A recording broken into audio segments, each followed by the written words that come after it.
నమో వెంకటేశాయ. ఏడుకొండలవాడ వెంకటరమణ గోవింద గోవింద. శ్రీ శ్రీనివాస శ్రీ వెంకటేశ గోవింద గోవింద.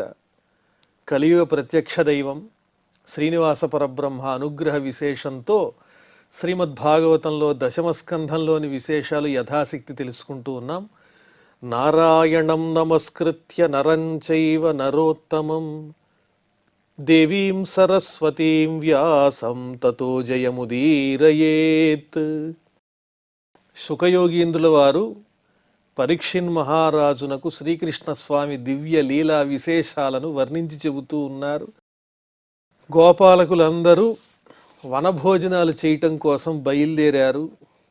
తమ తమ ఆవుల మందలతో పాటు దూడలతో పాటు శ్రీకృష్ణ స్వామి వాళ్ళందరినీ ఆహ్వానించారు. ఏ విధంగా అంటే కొమ్ము బూరా ఊది ఈరోజు మనం తొందరగా అడవికి వెళ్ళాలి, వనభోజనం చెయ్యాలి అని అందరినీ ఆహ్వానిస్తే అందరూ బయలుదేరి వెడుతూ ఉన్నారు.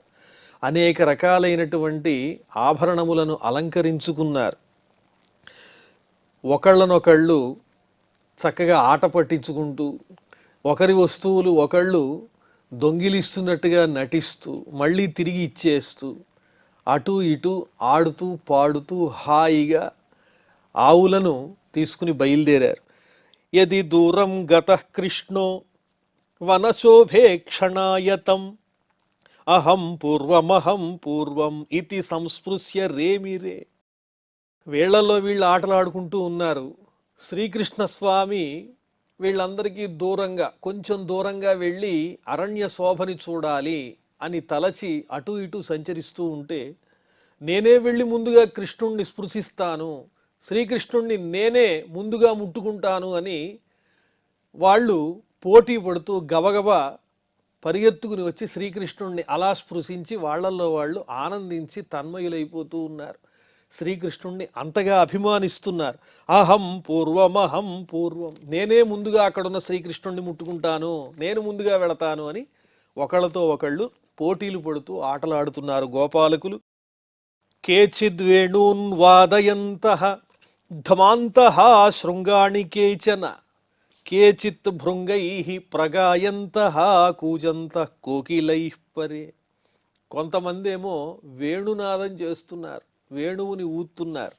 ధ్వాంత శృంగాణి కేచన, కొంతమంది కొమ్ము బూరాలు ఊదుతూ ఉన్నారు. కేచిత్ భృంగై ప్రగాయంతః, అరణ్యంలో వనంలో తుమ్మెదల యొక్క ఝంకారం వినిపిస్తూ ఉంటుంది.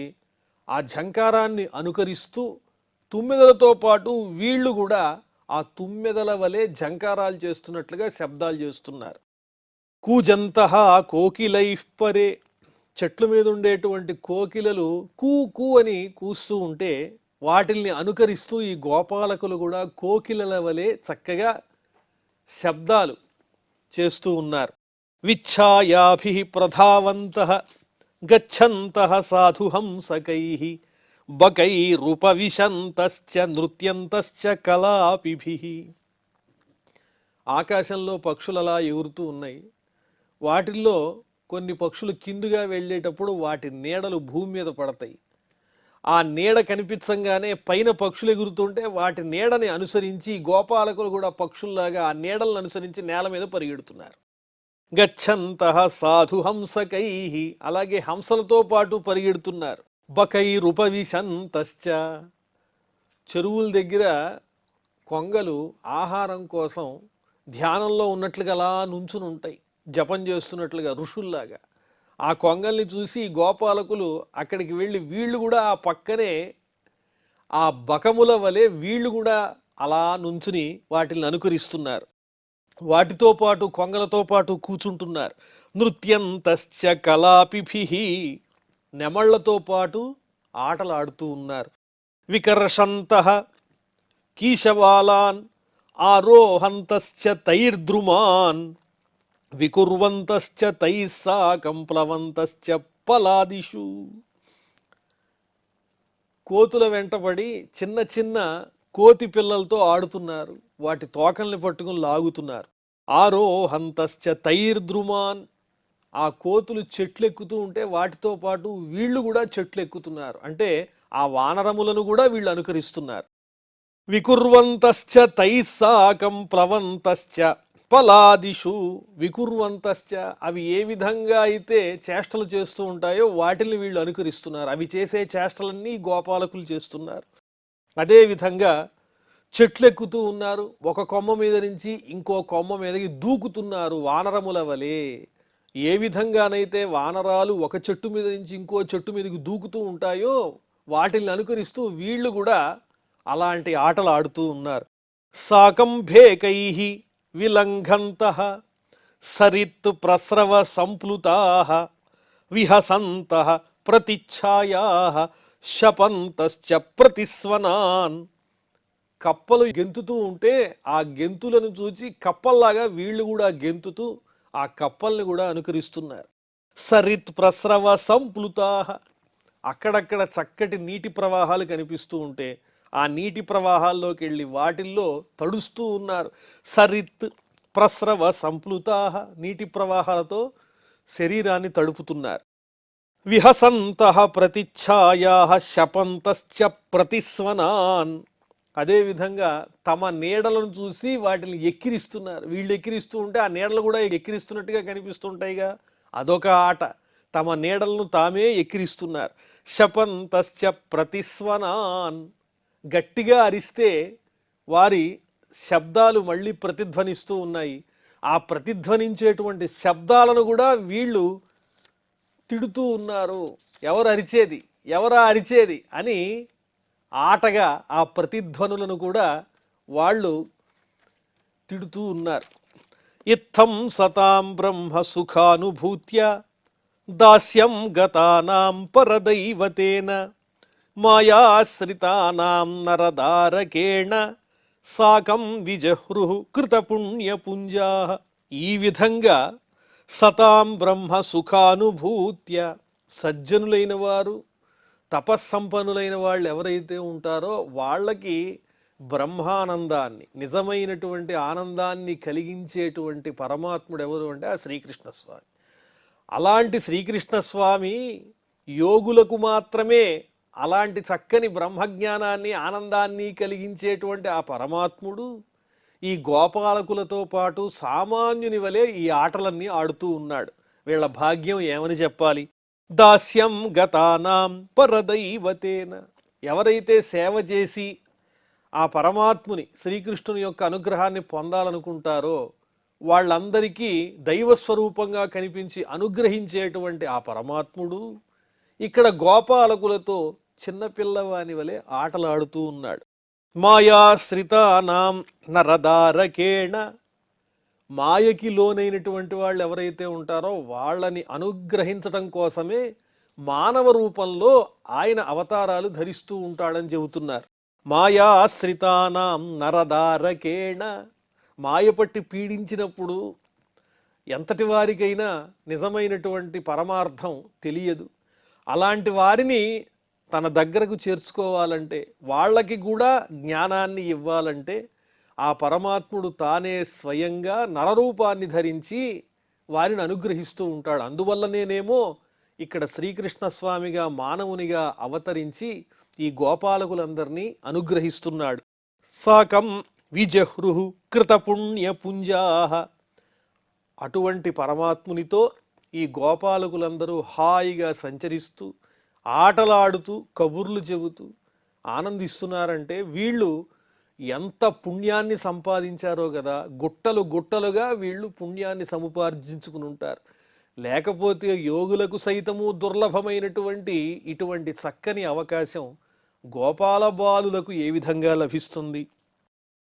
యత్పాదపాంసుర్బహుజన్మ కృచ్ఛరతో ధృతాత్మభిర్యోగిభిరప్యలభ్యః స ఏవ యదృగ్విషయః స్వయం స్థితః కిం వర్ణ్యతే దిష్టమతో వ్రజౌకసాం. యత్పాదపాంసుర్బహుజన్మ కృచ్ఛరతో, బహుజన్మ కృచ్ఛ్రత, ఎన్నో జన్మలు తపస్సు చేసి చేసి ఇంకా ఆ భగవానుని కరుణ మాకు కలుగలేదు అని ఎదురు చూసేటువంటి తపస్సంపన్నులైన వాళ్ళకి కూడా ఆ పరమాత్ముని యొక్క దివ్యమైన పాదధూళి దొరకటం దుర్లభమే.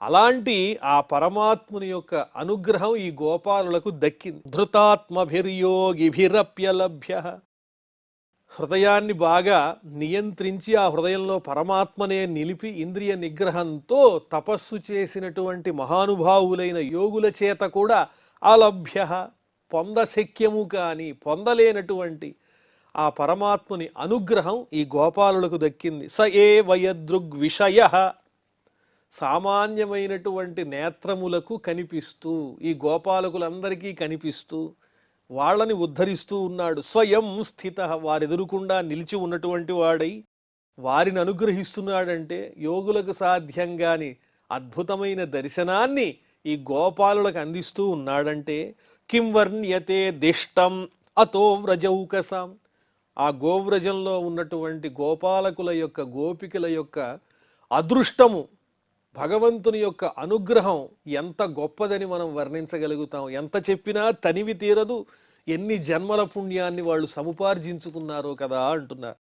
అథాఘనామాభ్యపతన్ మహాసుర తేషాం సుఖ క్రీడన వీక్షణాక్షమః నిత్యం యదంతర్నిజ జీవితేప్సుభిః పీతామృతైరప్యమరైః ప్రతీక్ష్యతే.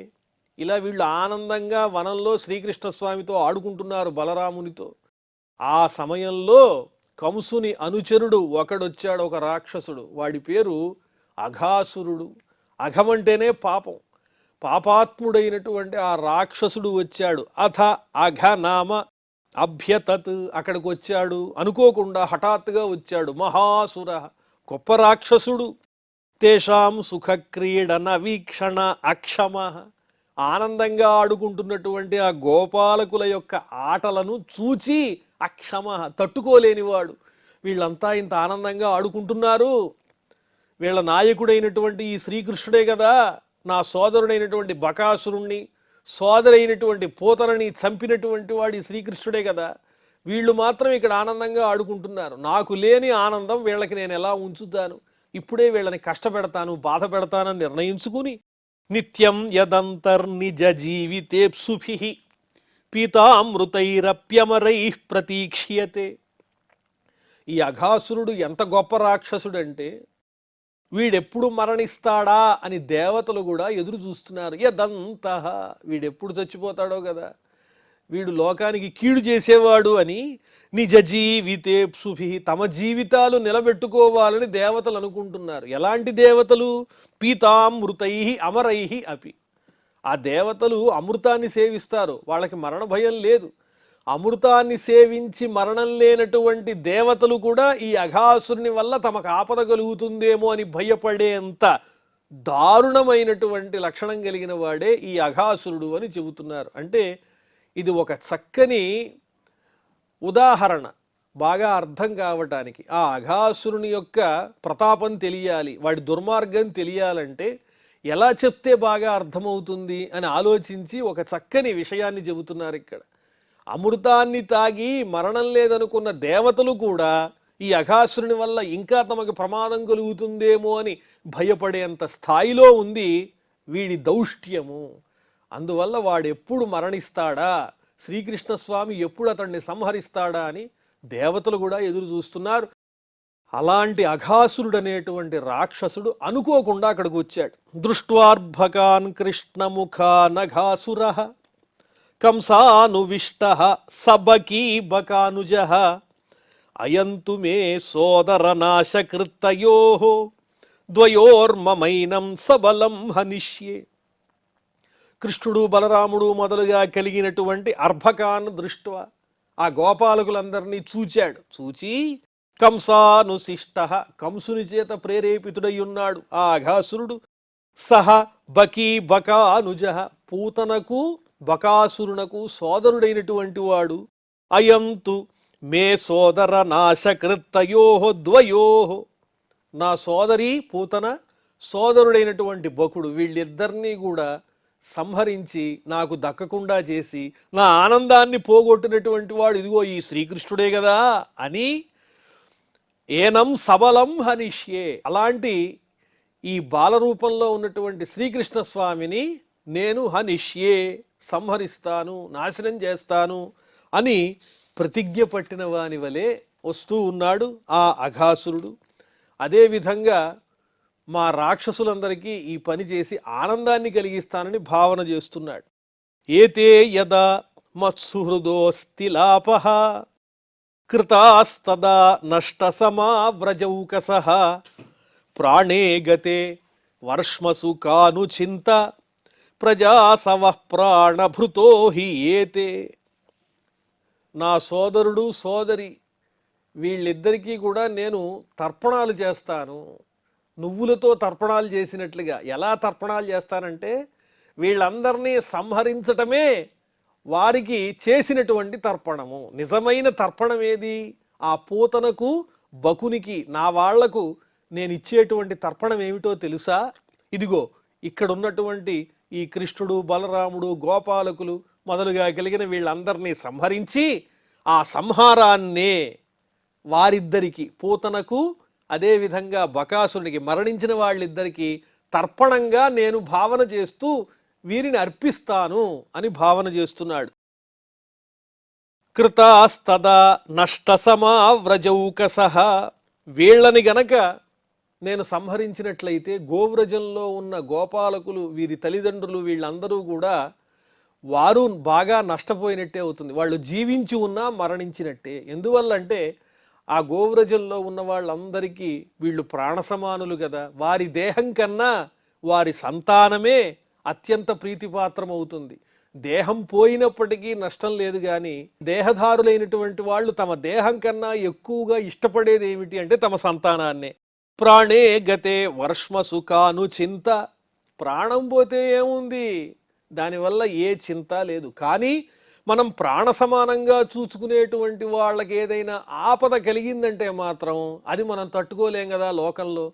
అందువల్ల ఇక్కడున్న గోపాలకుల్ని కృష్ణుణ్ణి బలరాముణ్ణి వీళ్ళందరినీ నేను సంహరిస్తే అక్కడ బృందావనంలో గోవ్రజంలో ఉన్నటువంటి గోపాలకులకు శాంతి ఉండదు. వాళ్ళు దుఃఖితులైపోతారు.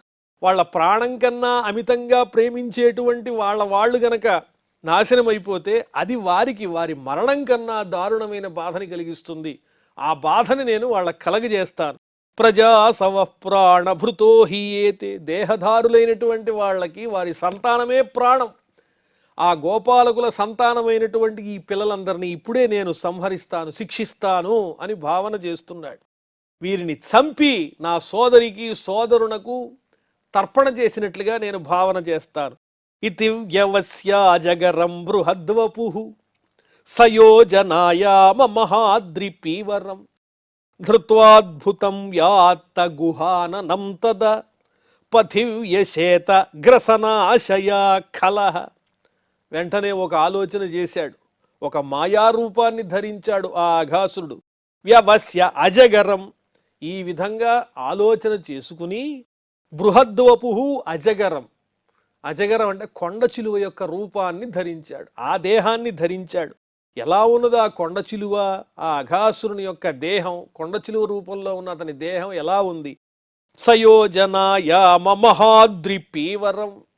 యోజనం వరకు వ్యాపించింది, చాలా పొడవుగా ఉన్నది. అలాగే పర్వతాకారంలో ఉన్నది, పర్వతం అంత ఎత్తు ఉన్నది. అదేవిధంగా ఒక యోజనం వరకు వ్యాపించి పెద్ద దేహంతో ఉన్నాడు. సయోజనాయామ మహాద్రిపీవరం. బాగా బలిసి ఉన్నది. ధృత్వాద్భుతం యాత్త గుహాననంతద. ఎలా ఉన్నది ఆ దేహము అంటే నోరు బాగా తెరిచి ఉన్నది. నోరు తెరిచి సిద్ధంగా పెట్టాడు ఆ అఘాసురుడు కొండ చిలువ రూపంలో. పైభాగం, నోటి పైభాగాన్ని ఆకాశం అందే విధంగా పెట్టాడు. కింద భాగం కింద ఉన్నది. అది చూస్తే ఎవరైనా ఇది సర్పమని వెంటనే గుర్తించలేరు, గుహనుకుంటారు. అంత పెద్ద రూపాన్ని ధరించి నోరు తెరిచి సిద్ధంగా ఉన్నాడు. వ్యాత్త గుహాననం. గుహ వంటి ముఖము కలిగినటువంటి వాడై నోరు తెరిచి సిద్ధంగా ఉన్నాడు వీళ్ళని మింగేయాలని. పథివ్యశేతగ్రసనాశయా ఖలః. ఆ గోపాలకులు కృష్ణుడు బలరాముడు వెళ్ళే మార్గంలో, గోవులు వెళ్ళే మార్గంలో అక్కడే ఉన్నాడు. గ్రసనాశయ. వాళ్ళని మింగెయ్యాలి అనేటువంటి ఆశయంతో కొండ చిలువ రూపాన్ని ధరించి, అది పర్వతమా లేకపోతే కొండ చిలువ అనే సందేహం కలిగేంత గొప్ప దేహాన్ని ధరించి ఆకాశాన్ని అంటే అంత పెద్ద నోరు కలిగిన వాడై ఆ నోరు చాపి అలా సిద్ధంగా ఉన్నాడు. ఈ గోపాలకులందరినీ మింగేయడానికి. ధరాధరోష్ఠో జలదోత్తరోష్ఠో దర్యాననాంతో గిరిశృంగదంష్ట్రః ధ్వాంతాంతరాస్యో వితతాధ్వజిహ్వః పరుషానిలశ్వాసదవేక్షణోష్ణః. ఆ కొండ చిలువ రూపంలో ఉన్న అఘాసురుణ్ణి వర్ణించి చెబుతూ ఉన్నారు. ధరాధరోష్ఠో, నేలకి ఆని ఉన్నటువంటి కింద నోటి భాగము. సర్పం కొండ చిలువ ఏ విధంగా అయితే నోరు తెరుస్తుందో ఆ కింద భాగం ఏమో నేలకు ఆని ఉంటుంది. అలాగే నేల మీద నోటి యొక్క కింద భాగం ఉంచాడు. జలదోత్తరోష్ఠో, మరి ఆ నోటి యొక్క పై భాగం ఎక్కడున్నది అంటే ఆకాశాన్ని మబ్బుల్ని అందుకునేంత పెద్దదిగా ఉంది. ఆకాశాన్ని అంటుతోంది, మబ్బుల దాకా వ్యాపించి ఉంది ఆ నోటి యొక్క పై భాగం. కింద భాగమేమో నేల మీద ఉంచాడు, ఆ నోటి యొక్క పై భాగాన్నేమో ఆకాశంలో మేఘాల దగ్గర పెట్టాడు. ఎందువల్లంటే ఎంత ప్రమాణమున్న జీవి ప్రవేశించినా అలవోగ్గా మింగేయడానికి వీలుగా ఉంటుందని. జలదోత్తరోష్ఠో, మేఘాల దాకా వ్యాపించిన పై పెదవి కలిగిన వాడు. దరి ఆననాంత, నోటి దగ్గర ఉండేటువంటి ఆ కొండచిలువ యొక్క చివరి భాగాలు కొనలు ఎలా ఉన్నాయి అంటే పర్వతాల యొక్క ప్రమాణంలో ఉన్నాయి. ఆ నోటి చివర భాగాలు పర్వతాల్లాగా ఉన్నాయి. గిరిశృంగదముష్ట్రః, ఇంకా కోరలు, కొండ చిలువ యొక్క కోరలు ఎలా ఉన్నాయి అంటే కొండ శిఖరాల్లాగా ఉన్నాయి. పెద్ద పెద్ద శిఖరాల్లాగా ఉన్నాయి. పర్వత అగ్రభాగాల్లాగా ఆ కోరలు పదునుగా వాడిగా ఉన్నాయి. అదేవిధంగా ధ్వాంతాంతరాస్య, ఆ నోటి కొండ చిలువ యొక్క నోటి యొక్క లోపలి భాగం ఎలా ఉందంటే చీకటిగా ఉంది. దారుణమైన గుహలో ప్రవేశిస్తే పర్వత గుహలో లోపల దారి ఏ విధంగా అయితే కనిపించదో చీకటితో, అలాగే ఈ కొండ చిలువ యొక్క నోటి లోపలి భాగం అంతా అంధకారం కమ్మివేసి ఉన్నది. ధ్వాంతాంతరాస్య వితతాధ్వజిహ్వః, ఇక ఆ నాలుక ఎలా ఉంది? కొండ చిలువ యొక్క నాలుక అంటే అలా పరిచినటువంటి ఒక మార్గంలాగా ఉంది. మెత్తగా ఉండేటువంటి మార్గం, ఒక దారిలాగా ఉంది. అలాంటి నాలుక అంటే చూచే వాళ్ళకి అది కొండ చిలువ కాదు, పర్వతాలతో నిండి ఉన్నటువంటి రమణీయ ప్రదేశము, ఆ పర్వతాల మధ్యలో ఉన్నటువంటి అందమైనటువంటి మార్గము అనిపించే విధంగా నోరు తెరిచి కదలకుండా అలాగే ఉన్నాడు ఈ గోపాలకులందరినీ మింగివేయటానికి. పరుషానిలశ్వాసదవేక్షణోష్ణః, ఆ నోటి లోపలి నుంచి, కొండ చిలువ నోటి లోపలి నుంచి వేడి గాలి బయటికి విడిచిపెడుతూ ఉన్నాడు. నిశ్వాసలు, కొండ చిలువ నిశ్వాసలు ఎలా ఉన్నాయి అంటే అగ్నితో గనక వనం తగలబడిపోతే దాని నుంచి వచ్చేటువంటి వేడి సెగలు ఎలా ఉంటాయో ఆ విధంగా ఆ కొండ చిలువ నోట్లో నుంచి వచ్చేటువంటి ఆ శ్వాసకు సంబంధించిన సెగలు ఆ విధంగా ఉన్నాయి. దవేక్షణోష్ణః, అలాగే దావాగ్ని వలె మండిపోతూ ఉన్నటువంటి కన్నుల యొక్క వేడి కలిగినటువంటి వాడు. కళ్ళవేడి అలాగే ఉంది, కొండ చిలువ యొక్క కళ్ళవేడి, నోట్లో నుంచి వచ్చేటువంటి నిశ్వాసముల యొక్క వేడి కూడా అలాగే ఉంది. ఈ రకమైన దారుణ రూపాన్ని ధరించి ఆ అఘాసురుడు కొండ చిలువ రూపంతో గోపాలకులందరినీ మృంగేయడానికి సిద్ధంగా ఉన్నాడు. మరి ఆ తర్వాత ఏం జరిగిందో మనం మళ్ళీ తెలుసుకుందాం. ప్రస్తుతం క్షమాప్రార్థనాదులతో ఈ కార్యక్రమాన్ని పరిసమాప్తం చేసుకుందాం. అథ క్షమాప్రార్థన. యదక్షరపద భ్రష్టం మాత్రాహీనంచ యద్భవేత్ తత్సర్వం క్షమ్యతాం దేవ నారాయణ నమోస్తుతే. శ్రియః కాంతాయ కళ్యాణ నిధయే నిధయేర్థినాం శ్రీవేంకట నివాసాయ శ్రీనివాసాయ మంగళం.